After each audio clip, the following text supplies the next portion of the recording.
loads. Greetings, fellow Watford fans. Omar here, and it's time for another Orns midweek focus on Watford versus Crystal Palace at the Vic, 7:30 p.m. kickoff tomorrow. And Vicarage Road will welcome back the Golden Boys off of their win against Aston Villa just over the weekend. Watford will be looking to make it 2 wins in a row. They've not done that all season long. They will have to do it now, though. Of course, they know the task ahead of them is pretty darn clear at this point. Crystal Palace coming into the Vic to face their former boss, Roy Hodgson, and possibly Will Hughes coming in to face his former team, as Will Hughes may well be starting this game tomorrow against Watford. Will Hughes, of course, made that transition over to Crystal Palace just before the trade deadline and joined Crystal Palace. And now he has been at the Palace now for, I think, 3 or 4 months, maybe 5 months. And we'll see if Will Hughes plays or if he's on the bench tomorrow in a game that I think will be quite intriguing. Conor Gallagher back in the side as he comes back off of the game against Chelsea, where he couldn't play, of course, against his parent club.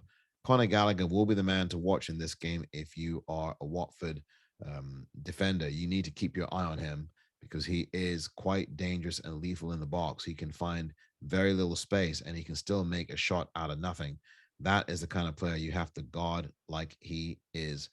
Very, very threatening because he's a lethal weapon for pass, as of course is Wilfried Zaha. We know very well of his capabilities down that left wing, and Watford defenders will have to throw, I think, throw two defenders at him. You have to be careful about how that happens because he is someone who has a turn of pace very quickly. I don't know if Roy Hodgson is going to make a change in that back four. Maybe he'll have Ngakia on Wilfried Zaha. I don't know, but Kiko Femenia can certainly hold his own defensively. He just doesn't have the kind of pace, I think, to keep up with someone like Wilfried Zaha, who is a very tricky customer indeed. I don't know. I could conceivably see Ngakia starting tomorrow, but expect things to be pretty standard for Roy. I think he will stick with the 4-3-3, and he probably will stick with the back line, although I think there should be some tweaks in parts of the park, although I expect it to be pretty much standard here for Roy Hodgson and his lineup. I expect Louser to start. I sincerely hope Louser does start. He's got to start every one of these games now in midfield, as I and numerous Watford fans have been saying. Craig Cathcart and Samir were absolute rocks in that central defensive pairing over the weekend. They will, of course, continue on there. Hassan Kamara continues his excellence in at left back. And we'll see if it is Kiko or if it is going to be Ngakia to keep up with the speedy Zaha tomorrow night. Of course, expect what you have expected in the front line. That's probably not going to change. Josh King will be in the middle. You have Dennis on the left and you'll have Saar on the right. And that so far has worked, at least with the Aston Villa game. But I really would like to see João Pedro start this game. And of course, we'll find out if he does, because of course his fitness as of this particular recording is still being assessed, and it will be announced, I guess, soon whether or not he will end up being in the starting lineup. We'll find out soon enough, of course, about that with João Pedro and Uraj Kuchka as well, also being assessed on a fitness level to see if he will be able to be a part of the squad tomorrow night. Now, both of those players I've just mentioned for Watford suffered minor knocks, and so they were kept out of the game against Villa. Really, I think more precautionary than anything else. But the way that the team played against Villa, I mean, do you really even miss Kuchka? I don't think most Watford fans do. And I would certainly go along with that sentiment because I think that they played pretty darn well without him over the weekend.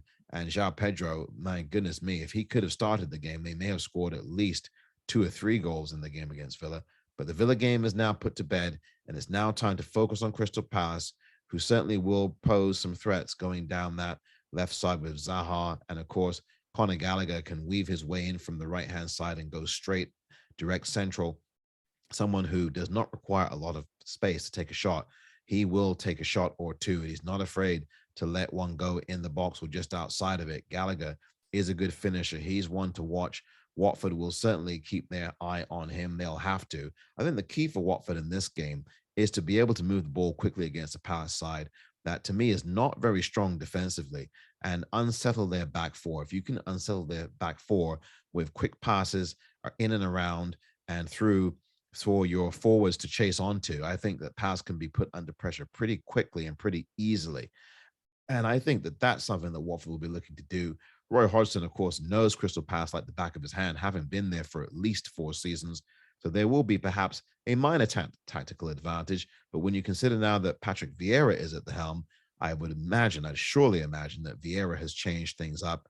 But anyway, any way you slice it, Watford will have scouted Palace as Palace would have scouted Watford as well. Makes for a very interesting game tomorrow night. Watford, of course, know the enormity of the game. For Crystal Palace, as a mid-table team, they are probably going to be just going through the motions, but do not count Palace out. Watford cannot take Crystal Palace for granted.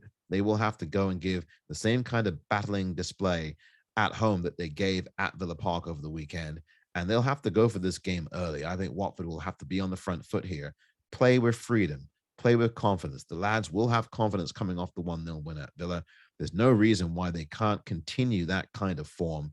And with the confidence that they have, they should be looking to bear in on that pass goal right from the off in the game and stay as defensively resolute as they did in that Villa game. And they have done so with 2 clean sheets in Roy Hodgson's 4 games as Watford manager.